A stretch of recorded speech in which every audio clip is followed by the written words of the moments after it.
How to start YouTube as a beginner and architect's perspective.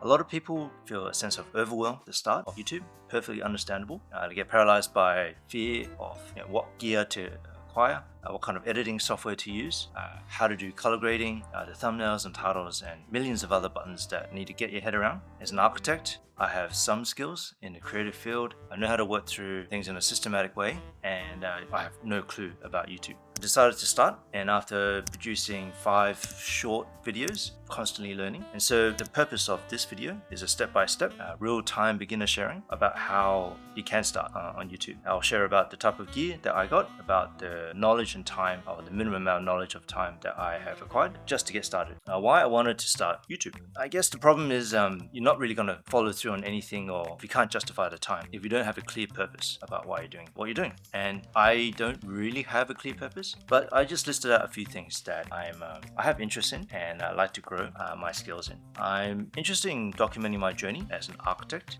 working in Sydney. I'm in the middle of my career, or maybe past the middle of my career, working on interesting projects in Sydney. I get to see a lot of work, and I just thought I'd try to document it. I realized that not that many architects are really doing this anyway. I do have an interest in digital agency. I have a little side thing I do with my daughter where we make websites and we help other creatives with their online presence. And video really strengthens the digital marketing for architects.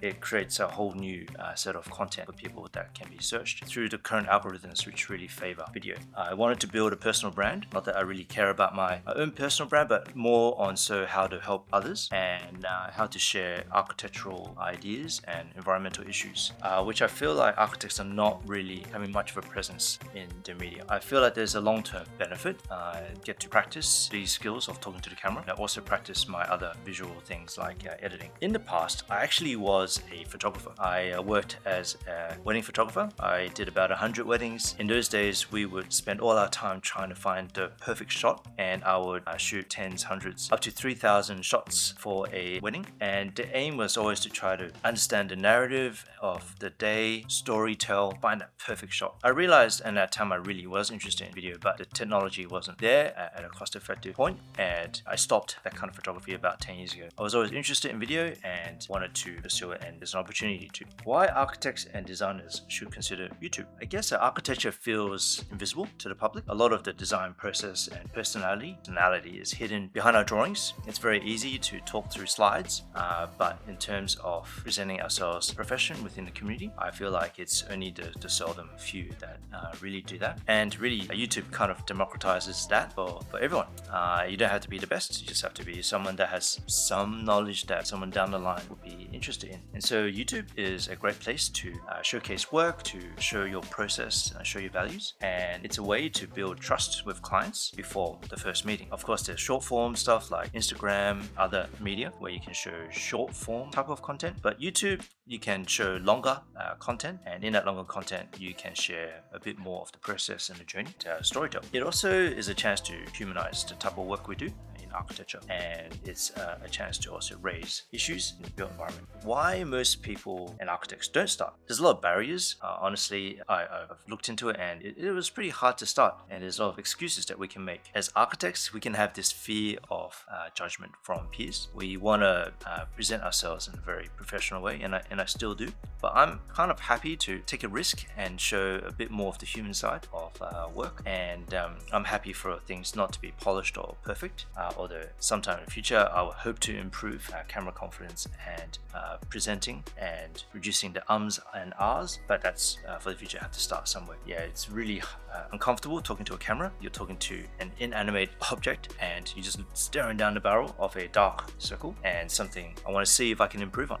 Perfectionism. A lot of architects, they want to perfect something, can do a lot of takes and not complete anything, but actually it goes back. You don't even press record. You don't put yourself in a position where you present yourself. You're waiting for the perfect gear, waiting for the perfect content. I know people who have researched and done a lot of watching and consumed a lot of information about how to start a YouTube channel, but you just don't get started. We also, as architects, we have a lack of time. I'm like every other architect. I'm busy with deadlines and projects and working to the demands of our clients, and our projects demand a lot of attention. And with that lack of time, it's really hard to squeeze in that little bit to learn a new skill. Also, we don't see the ROI. We don't realize that YouTube, kind of like SEO, is a long-term asset. It's something that can compound if you can grow an audience. You get instant feedback to see if the content you're doing has any type of interest for people. And there's also a sense of overwhelm. There's so many moving parts. Even compared to still photography, it's almost 100 times more things, more variables to work through than still photography. Research phase. There are so many examples of information out there that it's really hard to see where you fit in, what information to take to roll in to help you make decisions about what to acquire to get started. And so I guess a first step is I watched other YouTubers for inspiration. The danger is to watch too many and to be unfocused about what you're watching. I compared with architectural creators, B1M, 30x40, local project, and other personal vloggers. With the architectural ones, I found that they were either too professional and I had no chance of really getting to their level, or very niche in the architecture space. And so I found value in looking at other vloggers, people that do run and gun content, people that package the built environment in a creative way. And so these are just a list of a few creators that I've been researching. I've been looking at P-Skates. A lot of the creators, they actually share the type of gear that they use and their process and their creative journey. And P-Skates is one of them. He uses a Sony A7C II. I think FX3 is his workhorse camera for client work, but the A7C II he used for his vlogging. I looked at how he made his shots, he structured his vlogs, how he introduced, how he does his titles and thumbnails. It's great to study people in a systematic way so that you can understand if it's what you want to try to learn. Another one is Tatsuki. He's a creative in Sydney. I've been studying his work. I find it fascinating, everything that he does. I looked at his gear pack, picked up the gimbal after watching a video that he did. He also uses the A7C II, and I believe he also has upgraded to FX3. I looked at the type of videos he shot in Japan and Sydney. He's shot a few cafes in Sydney, and I have kind of an interest in cafe designs. It's interesting to see that crossover. I studied their thumbnails, I studied their headlines, I studied one of their videos perform well, and then I collected notes. I actually did a spreadsheet, and I remember now. I studied I Am Chris Yap. He is a content creator for a Christian organization in Melbourne, I think Planet Shakers, and he does fashion, he does vlogs in cafes. I really like his work, and he also uses the Sony, but I think the ZV-E1, and he uses the same lens, the 11mm, which I'll talk about in a moment.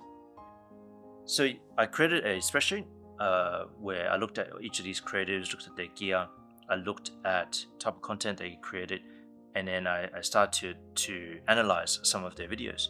So I remember looking at I'm Chris Yap's video, or a few of them, from start to finish, and I would start to break it down and see what type of shots he would take, try to categorize the shots, whether it's a wide, medium, or close-up, and what kind of angle, whether it was a creative shot that involves a different type of cut, we'll talk about cuts later, and different type of setups. So I would research that. It's quite painstaking. It's quite tedious, but it was a way for me to go, okay, at the end of a 10-minute video, there's approximately 150 shots. Each shot would take a few seconds to actually film, but a little while to set up, and look at how these shots contribute towards the story and how they overlay it with their music and their sound design and their graphics, and see how they come up with a finish and a product. Gear hunt. I guess what problem or what gear do you actually need to start? And really, I wanted balance. We can all start with an iPhone, I know that, but I have a feeling that if I just use an iPhone, I won't be as focused in shooting. I won't be as prepared, and I know I can just start. There are other cameras too that have really good for run and gun, but they don't have that cinematic feel to it. So I kind of want a balance between lightweight and cinematic, and also from an architectural photography background, I needed it to wide angle.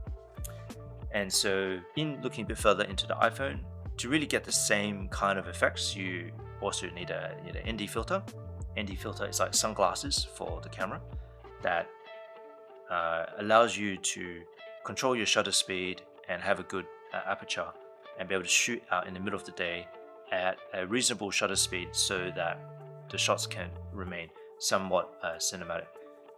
But I also found that if you shoot with an iPhone, it chews up a lot of memory and you need to have external storage, which is kind of cumbersome with the cables. And so my setup for the first 5 test videos is, I'll list out these things. So the first thing I had, which I didn't buy, it was a computer. It was a MacBook Pro. It was from work. And before that, I have other desktop computers, but they would have been too slow to use for video editing.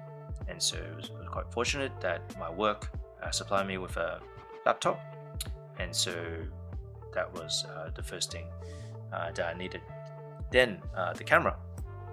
I was looking at something which is lightweight, that was in a compact body that could have a hybrid function, so both still photography and also good video function. On the video function, I needed something that had good stabilization and also good autofocus, and with the lenses be able to achieve good bokeh. So I compared a few different brands. I actually started out my wedding photography in Canon. I had 2 5Ds, and they were too heavy for me to carry around anyway, so I was unlikely to do photography. So in looking at the different brands, Canon, Sony, Lumix, and a few others, I realized that Sony is actually quite a good brand, and a lot of the creatives that I was researching was using Sony, and they had that good combination of size, autofocus, and stabilization at the price range that I was looking at. I was looking at buying a camera that I could grow in that line in the future, so the next line up is the FX3, and so if this ever went into a thing, I could use my current body as a second body and then the FX3 as the new work body, so that I have 2 cameras going on. After the camera, I got a few lenses. The lenses that I got, the one I'm shooting with right now, is a 11mm 1.8 Sony. It's actually made for APC, but it's got really wide angle. I know that it's a bit curvy on the side. I actually quite like it, and it's been described as a good vlogging lens because you can actually hold the camera quite close to you, and so if you're in an environment and it's busy and it's noisy, you can keep it fairly close, and it's like, I mean, my aim is to talk to this camera like you're my friend. Apart from this lens, I also got the Sigma 50mm 1.4 that also has very good bokeh, and that's really good for zooming in. And with all the lenses, you kind of want to get the wide, medium, and narrow detail shot. So these 2 lenses, they kind of do most of that. I also got a Tamron 24-70. I actually find that I use that the least, and that has a little bit more zoom in, but it's aperture 2.8. And I kind of, in all my fiddling around with changing lenses, I find that I alternate mainly between the 11mm and 50mm 1.4. Apart from lenses, I got microphone. This is the first time I've ever bought microphones. I got the Sony EMM1. It's a shotgun microphone. It sits at the top of the camera and there's no cables involved, so it's very easy to set up. There was a few teething issues in the way that I was learning to use this microphone. I have to set the right gain, otherwise, which is the amount of sound that goes through. Otherwise, there's too much ambient noise. It's very hard to isolate the noise. And the other mic was the DJI Mic Mini. I find that is pretty amazing technology. It took me a while to work out how to set it up and plug it in, but I'm finding that's really good to isolate and when you're further away from the camera.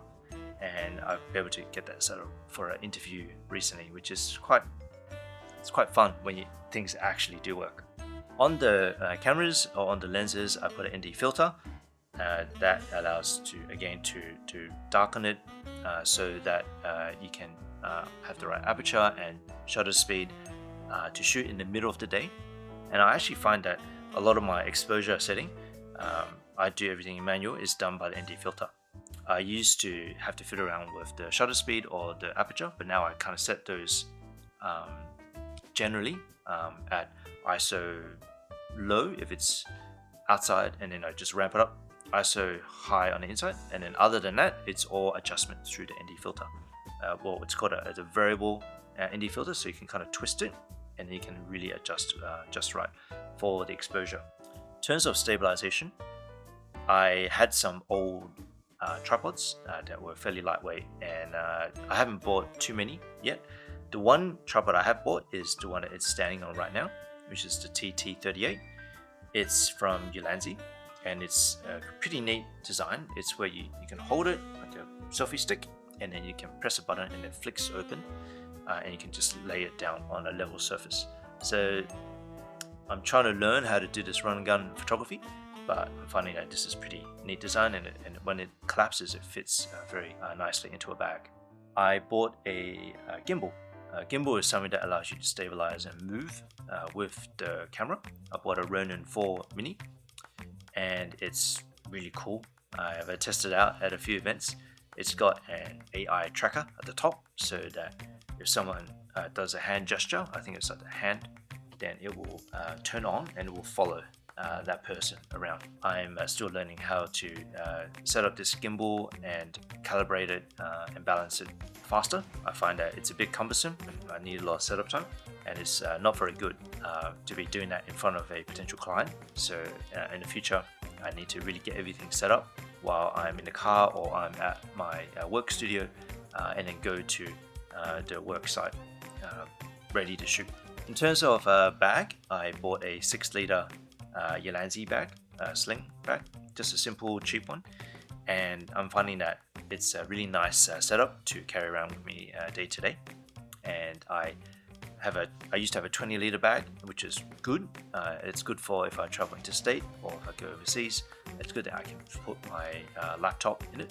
But on a day to day, I'm finding that I have a backpack. I put my laptop in my backpack, and then I have this 6-liter bag inside the backpack, and I take it out when I want to go out and shoot at lunch or in the morning.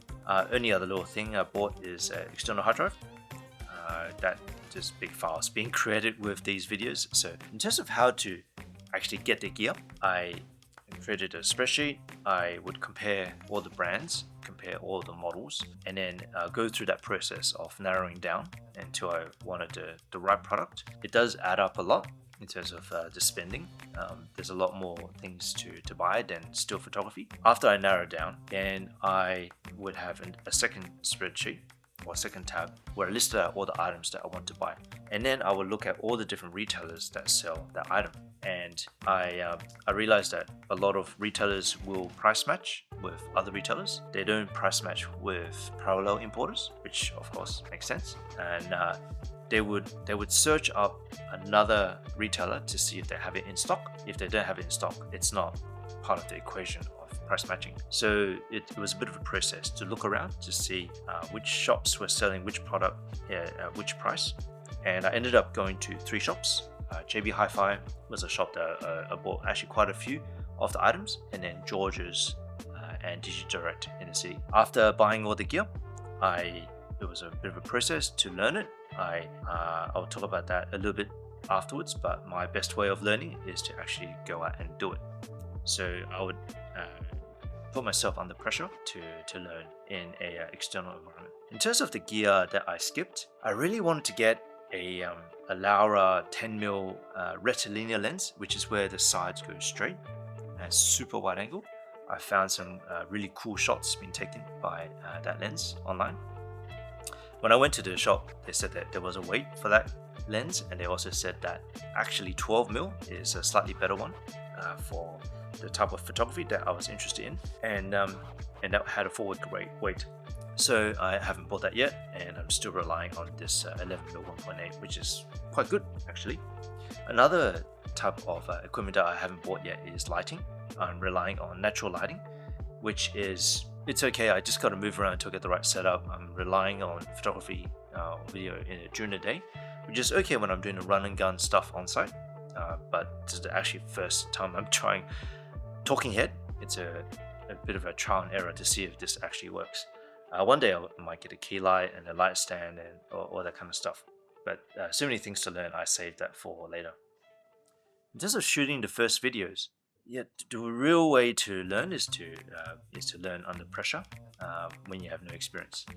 And what I did is I created different type of shoots where I would different scenarios. So one of the first shoots I did was a shot in the city. I did a walkthrough from the beginning of the day, and I'd go through the city in Wynyard up to Martin Place, do some external, do some internal shots, and I would walk around with the gimbal. With the gimbal, I would practice with my 11mm, and I would do that shoot, and then go back to the office. I came back a second day, and then I shot with my 50mm, and I'm finding that that's a interesting pattern of if I don't have two bodies and I don't want to change lens all the time, that I can spend the first day kind of shooting the wide angle stuff, and then the second day shooting the focused one. Maybe that's not efficient when I go to other shoots, but that was a way to start. Another shoot that I did is I organized with a cafe owner to shoot their cafe, and it was a cafe parlor in Key Quarter. I actually had connected with that cafe owner before because I had shot their cafe in still photography for our website Best Cafe Designs, and because it was a detailed interior shot, I organized with the operator to ask when was a good time to shoot. They told me a slightly less busier day to go, and they allowed me pretty good access in and around the cafe, so I was able to practice all the different type of pan shots, push shots which is going forward, detailed shots, and basically tried all the different types of angles, and even go behind the counter, get really close, also be able to take shots of the barista doing the latte art. That was a bit tricky, and that was a great experience which I have posted. I'm going to post it in this video. Another shoot that I did is I took the setup away on a short trip.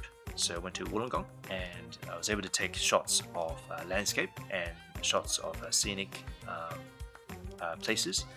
It's a different type of experience and learning because it's out in the middle in intense sun, and which is where the ND variable filter comes in really handy. As part of the going away, I also shot a event. I had to learn really quickly how to set up to shoot moving objects and people moving. And the fantastic thing about the Sony is that the autofocus is fantastic. I found that it was able to focus on in a band performance, person in the foreground was talking, it would focus on that person, and then the person in the back was starting a guitar solo, it would start to focus on the guitar solo, something I never experienced before. One of the things that I learned is that a shotgun microphone is not very useful for a band performance, and I needed to reduce the volume because it was clipping, it was getting too loud. There are things that I will learn for the next time. Another thing I've been getting feedback from a few colleagues that have experience in video is that I needed to actually connect with the sound desk or have the sound in somewhere where the sound was steady and not connected to my camera, which was moving around where the sound was variable. Another shoot I did is I started to do interviews. One of the purposes for wanting to shoot video is that I wanted to shoot interviews of people that I help out with in digital marketing. I practice my skills in learning to ask the right questions. I'm an architect, so I kind of know how to introduce an architect and talk about project issues, which is I'm finding I enjoy doing with other architects. And so I practiced 3 interviews, actually maybe 4. 2 with an architect, 2 different architects, and then 1 with a project manager, and then another with an owner of a ex-friend, a company. And I learned different things along the way, including how to set up the people. I have been shooting with the 50mm 1.4 on my other tripod, and trying to get the lighting right, trying to get the composition and the audio right, and learning how to edit. So it was through these kind of 4 or 5 different shoots. Oh, actually, there's one more shoot. I also went to the Chatswood Spring Fair, and I went there with my daughter, so I had to carry gear with one hand and then be able to hold her hand and be able to shoot and run a gun. And I guess with all these different shoots, I learned a little bit more so that I can apply it to the next shoot. Learning editing from scratch it's very daunting for me. When I look at iMovie or any of those types of program, I look at all the buttons and I just have no idea what to do. There's a lot out there, and some start free. So there's CapCut, there's DaVinci Resolve, which start out as free. Then there's Adobe Premiere Pro, which is the most expensive if you count that it's an ongoing subscription and you use it a longer time. And then there's Final Cut Pro, which is the Apple-based one. There's pros and cons to everything. Actually, my daughter, Caitlin, she is quite experienced in using this software, and she suggested that I start off with a free software, something that I can grow with. So it can be quite simple upfront, but then as you learn more, you can really get into all the details to improve the video editing. So I chose DaVinci Resolve, which is not the most mainstream, but there's still a lot of material on YouTube learning how to use it, and it was free. And I started with the absolute minimum to get a video out. So my whole focus and purpose was to get something out, and then what's the minimum I need to learn to get there. And really, it's only two tools. The first one is Blade, which is where you cut the clip into different bits and pieces, and you can delete what you don't want. And then the second one was just dragging the ends of the clip so that I can extend or clip off the start and end of each clip. And then I would just bring it together. And I kept things super simple, added a very simple text overlay at the start for the title, and then also just a few things to describe what happened in the video. I wanted to do things as simple and basic as possible, so I didn't have any voiceover or headshot like this. I would just kind of make it a very simple collection of shots that I would dub to music. Now the free version, you have to dub music to the waveform, so you kind of have to listen and see when's a good time to change the footage. I realized that when you're using the free stuff, they always have to hold something back, and they have the beat detection, which is part of the paid version, and that one I thought that was very enticing to get. But it doesn't really matter, you don't really need it to start with. You can start with the free version and you can really go through that process. I find that DaVinci Resolve, and I don't know the other software because I haven't really compared all of them, it divides it up into different tabs from the beginning to the end of a project. So that at the start, it's the editing, then it goes through the sound, which I don't know anything about, I didn't change anything on that. Then it goes through the color grading, and then it goes through the output. And a lot of outputs are preset, so I'm mainly doing YouTube or Instagram, so I was able to just whenever I don't know something, go onto ChatGPT or on YouTube and try to find out what's the right button to press. And so I got something out.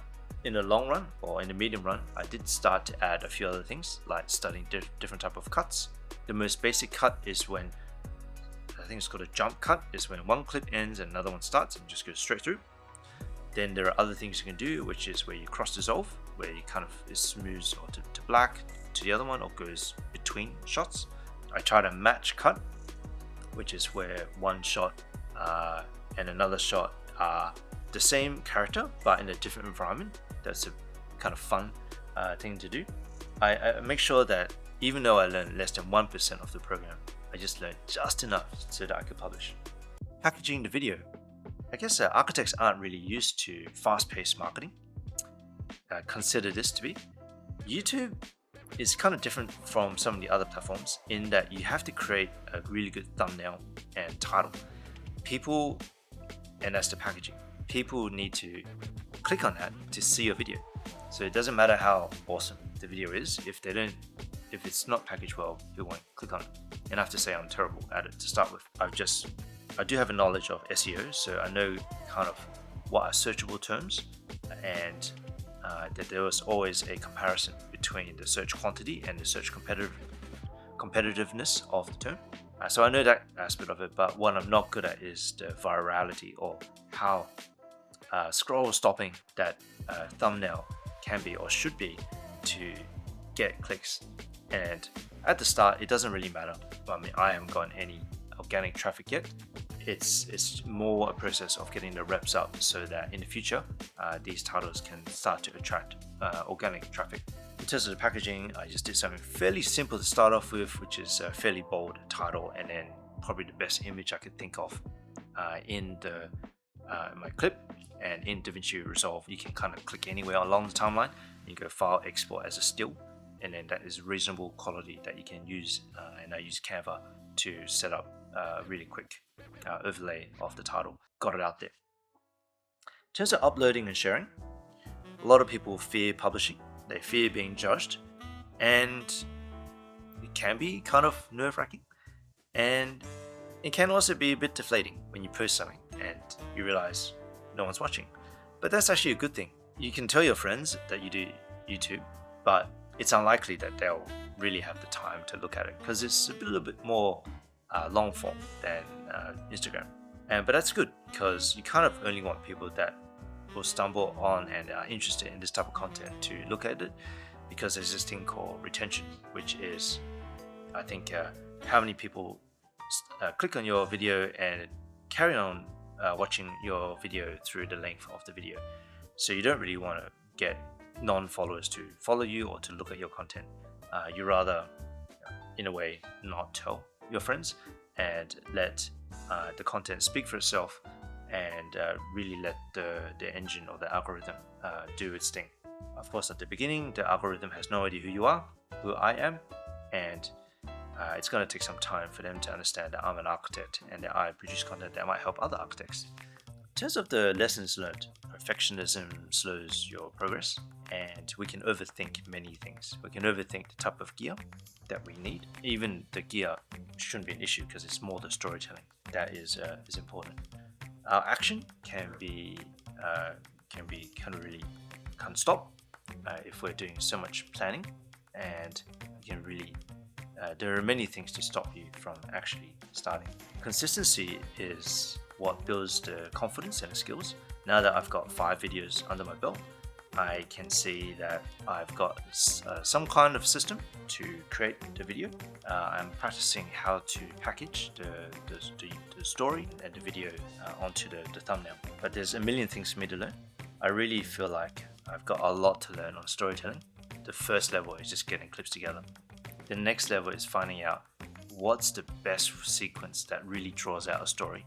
What is my story? Why is it important? Why would anyone want to watch it? In terms of finishing, many creators, they never take the first step. And so if you're watching this, if you actually got this far, it's great. I really hope that you can get started on your YouTube journey like I did 2 weeks ago. And I am just a beginner, and I'm just sharing my thoughts in real time. And my goal is to get architects and creators to also start.